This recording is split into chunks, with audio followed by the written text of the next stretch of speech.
Hello students, मैं सुलक्षणा पंचोली आपके Hindi teacher. आज कक्षा 6 में हम बाल राम कथा का अध्ययन करेंगे। जैसा कि हमने इससे पूर्व राम का दंडक वन में 10 वर्ष का जो अध्याय था उसका अध्ययन किया कि राम ने दंडक वन में 10 वर्ष किस प्रकार से बिताए। वहाँ पर उन्होंने राम लक्ष्मण और सीता के साथ रहे।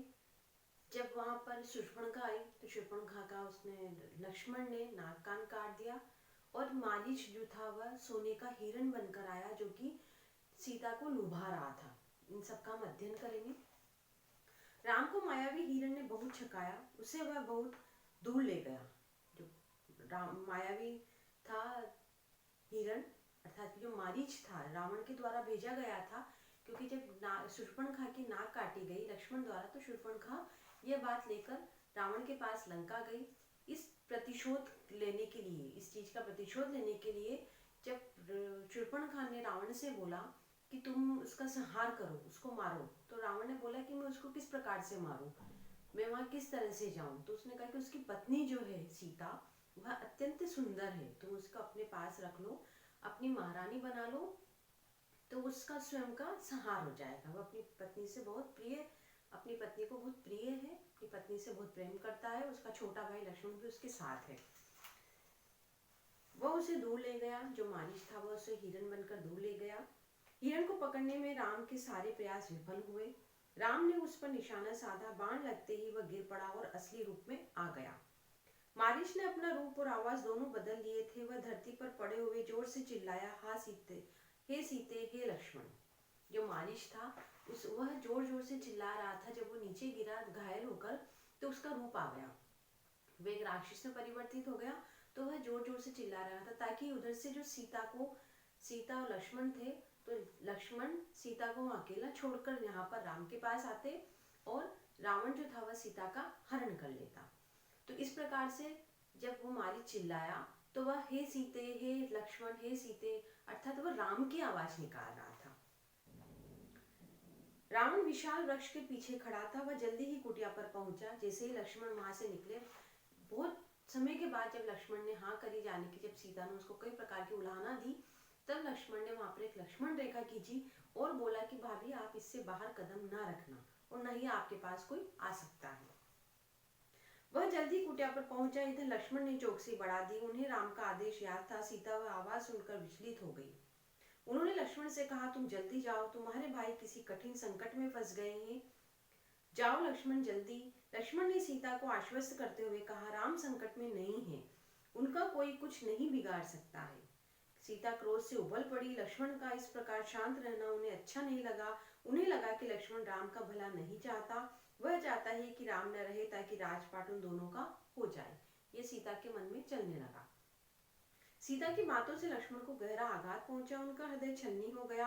वे इतना बोले, यह राक्षसों का छल है, मुझ पर विश्वास करो, राम को नहीं, कुछ भी नहीं होगा। लक्ष्मण ने बहुत कहा कि भाभी आप मुझ पर विश्वास करिए, राम भगवान को कुछ नहीं होगा, भैया को कुछ नहीं होगा। लेकिन सीता के मन में यह बातें बार बार आ रही थी कि शायद हो सकता है कि लक्ष्मण इसलिए नहीं जा रहे ताकि राम को कुछ हो जाए और जो भी राजपाट है अयोध्या का वह उनको मिल जाए। सीता का क्रोध और बढ़ गया। वे बोली, राम से बिछुड़कर मैं नहीं रह सकती, तुम उन्हें लेकर आओ। लक्ष्मण के जाते ही रावण आ पहुंचा। उसने सीता से कहा, मैं राक्षसों का राजा लंकापति रावण हूँ, तुम मेरे साथ चलो, सोने की लंका में मेरी रानी बनकर रहो। सीता क्रोधित हो उठी।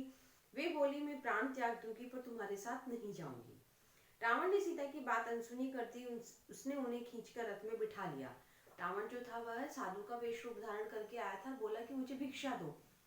तो जब वो सीता उनको लक्ष्मण रेखा के अंदर से उनको भिक्षा देने लगी तो रावण ने उसको ये बोला कि तुम किस प्रकार की नारी हो, तुम एक साधु का अपमान कर रही हो, यहाँ से बाहर निकल कर आओ और मुझे भिक्षा दो, ताकि वो उसको लेके जाए। क्योंकि उसने देख लिया था उसको कि ये लक्ष्मण रेखा है। जैसे उसने वहां पे अंदर जाने की कोशिश करी, जब सीता अंदर अनाज लेने गई तो वो उसमें से आग निकलने लगी। रावण का रथ लंका की ओर चल पड़ा। मार्ग में वे पशु पक्षियों पर्वतों से कहती जा रही थी कि कोई राम को बता दे। रावण ने जटायु के पंख काट दिए, वह सीधे धरती पर आ गिरा। रावण का रथ टूट गया। उसने तत्काल सीता को अपनी बाहों में दबाया और दक्षिण दिशा की ओर उड़ने लगा। राम को किसी तरह समाचार मिल जाए, इस उद्देश्य से सीता ने अपने आभूषण उतारकर फेंकने आरंभ कर दिए। वानरों ने आभूषण उठा लिए। निशानी के तौर पर उनके जो भी आभूषण थे, उन आभूषणों को वो जगह जगह पर फेंकती जा रही थी, ताकि राम को ये पता लग जाए कि सीता किस रास्ते से किधर गई है। कुछ ही समय में रावण लंका पहुंच गया। वह अपने धन वैभव से सीता को प्रभावित करना चाहता था। उसने सीता से कहा, मैं तुम्हें 1 वर्ष का समय देता हूँ।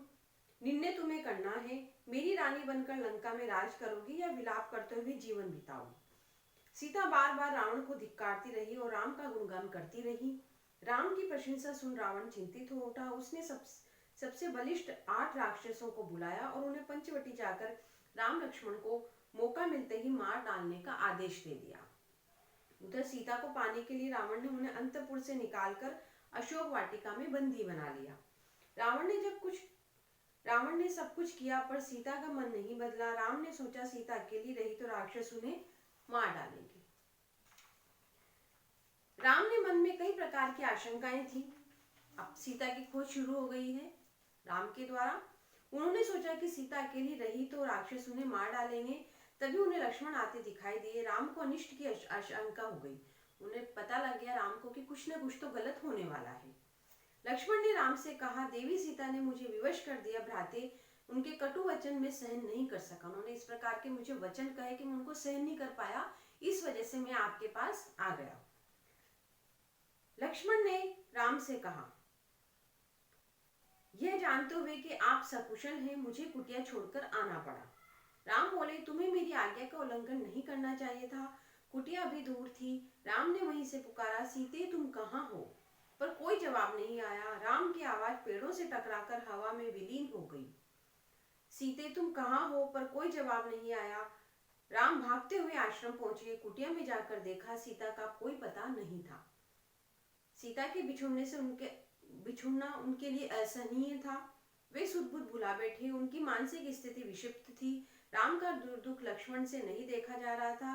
राम लक्ष्मण के निकट गए, बोले, आप आदर्श पुरुष हैं, आपको धैर्य रखना चाहिए। तो राम शांत हो गए। इसी बीच आश्रम के पास भटकने वाले हिरणों का झुंड राम लक्ष्मण के निकट आ गया। राम ने हिरणों की सीता की खोज के बारे में पूछा। हिरणों ने सिर उठाकर आसमान की ओर देखा और दक्षिण की ओर भाग गए। राम ने संकेत समझ लिया। उन्होंने लक्ष्मण से कहा, हमें सीता की खोज दक्षिण दिशा में ही करनी चाहिए, क्योंकि रावण जो था वह सीता को दक्षिण दिशा की ओर ही लेकर गया था। अब जटायु से मिलन होगा। उन्होंने वन में भटकते हुए टूटे रथ के टुकड़े देखे। सीता की वेणी में गुथी पुष्पमाला को वहां पड़ा देखा। जो उनके बालों में पुष्पमाला की जो वेणी लगी हुई थी, जो गजरा लगा हुआ था, उनको उन्होंने वहां पर देखा। थोड़ी देर में राम ने जटायु को भी देखा। जटायु ने बताया, रावण सीता को लेकर दक्षिण पश्चिम दिशा की ओर उड़ गया है। मैं सीता को नहीं बचा सका। जटायु ने उन्हें सीता के बारे में महत्वपूर्ण सूचना दी। वह प्राण त्याग दिए। वही राम और लक्ष्मण ने उनका अंतिम संस्कार कर दिया। राम लक्ष्मण सीता की तलाश में दक्षिण पश्चिम दिशा की ओर जाने लगे। आगे का मार्ग और कठिन था। राम और लक्ष्मण को लगभग हर रोज राक्षसों के आक्रमण से जूझना पड़ा। वनवासी राजकुमार प्रतिदिन सुबह उठते और चल पड़ते। उनका रोज का यही कार्य था कि वह रात में सोते और सुबह उठकर वापस सीता की खोज के लिए निकल जाते थे। राम को आश्रम में देखकर शबरी बहुत प्रसन्न हुई। जो शबरी नाम की एक स्त्री थी, वह राम का बहुत इंतजार कर रही थी। जब सीता की खोज में निकले थे तो रास्ते में उनको शबरी का गांव, जो कुटिया थी, वो नजर आई। शबरी रोज वहां पर फूलों से उसको रास्ते को सजाती थी, ताकि जब राम आए तो उनके पैरों में कुछ चुभे ना। तो वह रोज नए नए फूलों से वहां पर रास्ते को सजाती थी और मीठी मीठी बेर लाती थी। बेरों को वो चखती थी, स्वयं खाती थी और फिर उन बेर को टोकरी में रखती थी। कई वर्षों से वह इस प्रकार से कर रही थी। लेकिन जब सीता की खोज के लिए राम निकले तो उन्होंने शबरी को देखा। शबरी देखकर अत्यंत प्रसन्न हुई। राम को आश्रम में देखकर शबरी बहुत प्रसन्न हुई। उन्हें राम की आभगत की, खाने को मीठे फल व रहने की जगह दी। शबरी ने राम को विश्वास दिलाया कि सुग्रीव सीता की खोज में उनका सहायक होगा। शबरी ने बोला कि जो सुग्रीव है वह आपकी सीता की खोज में आपका साथी रहेगा, आपको मार्गदर्शक करेगा। अब आता है राम और सुग्रीव। राम और लक्ष्मण ऋषिमुख पर्वत पर पहुंचे। वहां वे सुग्रीव से मिले। सुग्रीव वहां निर्वास में अपना समय बिता रहे थे। वे किष्किंधा के वन राजा के छोटे पुत्र थे। सुग्रीव और बाली, दो भाई थे। बाली उनके बड़े भाई थे। वे पिता के न रहने पर राजा बन गए थे। राजकाज में मनमुटाव तथा बाद में झगड़े के कारण सुग्रीव को अपनी जान बचाने के लिए ऋषिमुख पर्वत पर आना पड़ा। यहाँ वे सदा चौकस रहते थे। विश्वास पात्र वानर सेना निरंतर पहरे पर रहती थी। राम लक्ष्मणों को आता देख सुग्रीव ने सोचा कि ये दोनों बाली के गुप्तचर होंगे। वे घबरा गए, पर हनुमान सुग्रीव से सहमत नहीं थे। यह पता लगाने के लिए कि वे कौन है, हनुमान वहां से चल पड़े और एक साधु का वेश धारण किया और उन्होंने राम और लक्ष्मण से कई प्रकार से बातें करी। जब उन्हें पता लगा कि ये स्वयं राम है, जो कि हनुमान राम के भक्त थे, वह अत्यंत प्रसन्न हुए और राम और लक्ष्मण को अपने दोनों कंधों पर बिठाकर वह ऋषिमुख पर्वत पर लेकर आए। दोनों ने अग्नि को साक्षी मानकर मित्रता का वचन लिया, राम ने और सुग्रीव ने। राम ने सुग्रीव को सीता हरण के बारे में बताया। सुग्रीव ने राम को गहनों की एक पोटली दिखाई। राम ने आभूषण तुरंत पहचान लिए, क्योंकि वानरों ने उन आभूषणों को ले लिया था। तो वो जो आभूषण थे वह सुग्रीव के पास थे। तो सुग्रीव ने उन जो वानर से आभूषण से भरी वो पोटली थी, उसको उन्होंने राम को बताया। जैसे राम ने वो आभूषण देखे तो वह पहचान गए कि ये आभूषण तो सीते के हैं। सुग्रीव ने उन्हें सांत्वना देते हुए कहा, वो उन आभूषण को देखकर बहुत रोने लगे। राम अत्यंत रोने लगे कि मेरी सीता के हैं। सुग्रीव ने उन्हें सांत्वना दी, सीता आपको अवश्य मिल जाएगी, मैं हर प्रकार की सहायता करूंगा। राम के बाद सुग्रीव ने अपनी व्यथा कथा सुनाई। सुग्रीव ने फिर अपने बारे में बताया कि हम दो भाई हैं, मैं सुग्रीव हूँ, मेरा बड़ा भाई बाली है। हमारे पिता की मृत्यु के बाद हमारा राजकाट हम लोगों ने संभाला, लेकिन मेरे भाई ने मुझे घर से बाहर निकाल दिया। बाली ने मुझे राज्य से निकाल दिया, मेरी स्त्री छीन ली। जो सुग्रीव की स्त्री थी उनको भी उन्होंने बाली ने छीन लिया। अब मेरा वध करने का प्रयत्न कर रहा है। राम ने उसे सहायता का आश्वासन देते हुए कहा, तुम्हें अपना राज्य भी मिलेगा और स्त्री भी।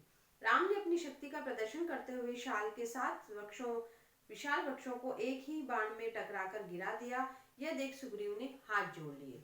सुग्रीव को इस बात का विश्वास नहीं हुआ कि वो बाली को किस प्रकार हरा देगा, क्योंकि बाली बहुत बलशाली था।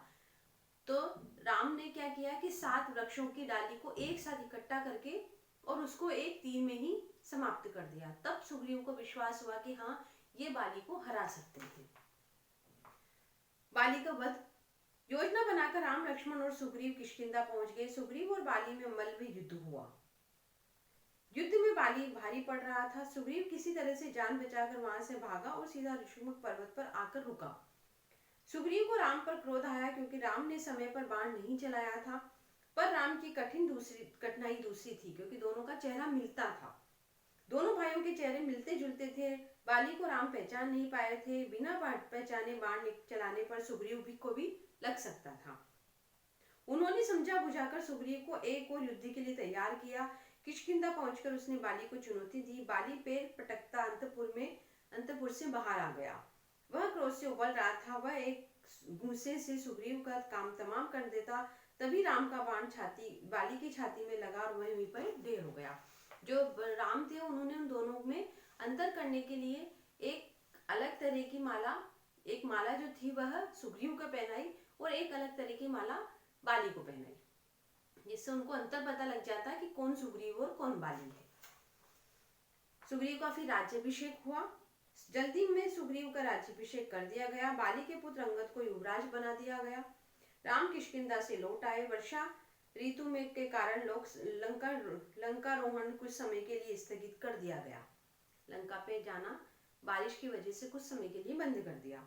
वर्षा ऋतु बीत जाने पर राम सुग्रीव की वानर सेना की प्रतीक्षा कर सुग्रीव अपना वचन भूल गए। अब सुग्रीव क्या हुआ कि इतना समय हो गया तो वो अपना वचन भूल गए। राम चिंतित होने लगे।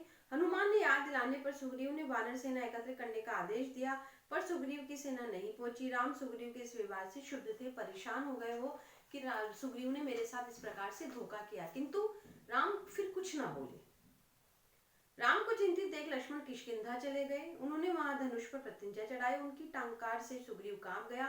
धनुष की टंकार सुनते ही उसे राम को दिया हुआ वचन याद आ गया। सुग्रीव ने हनुमान को वानर सेना एकत्र करने के निर्देश दिए और स्वयं लक्ष्मण के पीछे पीछे निकल पड़ा। राम के सामने जाकर भयभीत सुग्रीव ने उसे क्षमा याचना की। लंकारोहण की योजना, इसके बाद लंकारोहण की योजना बनी। वानरों और 4 टोलियों में बांटा गया। वानर जो थे उनको 4 टोलियों में 4 हिस्सों में बांटा गया। राम और सुग्रीव की जय जयकार करते हुए वानर अपनी निर्धारित दिशा की ओर चल पड़े। राम ने अपनी उंगली से अंगूठी उतारकर हनुमान को दे दी। हनुमान सीता के पास लंका जा रहे थे मिलने के लिए, तो उनके पास निशानी के तौर पर उन्होंने, राम ने अपनी जो अंगूठी थी वह रावण उसको हनुमान को दे दी, ताकि जब वो सीता से मिले तो वह हनुमान उसको बता सके कि मुझे श्री राम ने भेजा है। उन्होंने कहा जब सीता से भेंट हो तो ये अंगूठी उन्हें दे देना।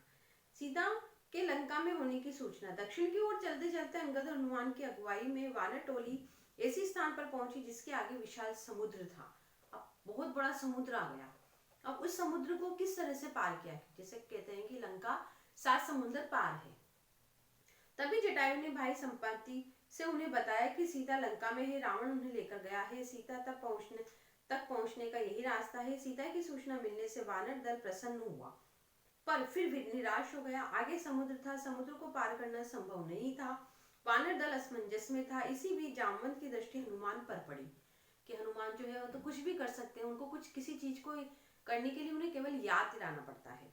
जामवंत जानते थे कि हनुमान पवन पुत्र है, वे आकाश में उड़ सकते हैं, वे यह काम कर सकते हैं, पर उन्हें इसका अनुमान नहीं, हनुमान को इस बात का अनुमान नहीं था कि वह, क्योंकि उनको ये श्राप मिला गया था कि जब तक तुम्हें कोई बताएगा नहीं कि तुम्हारी शक्ति क्या है, तब तक तुम्हें याद नहीं रहेगी।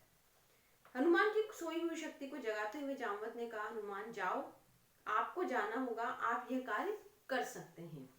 स्टूडेंट्स, हमने इस चैप्टर को पढ़ा।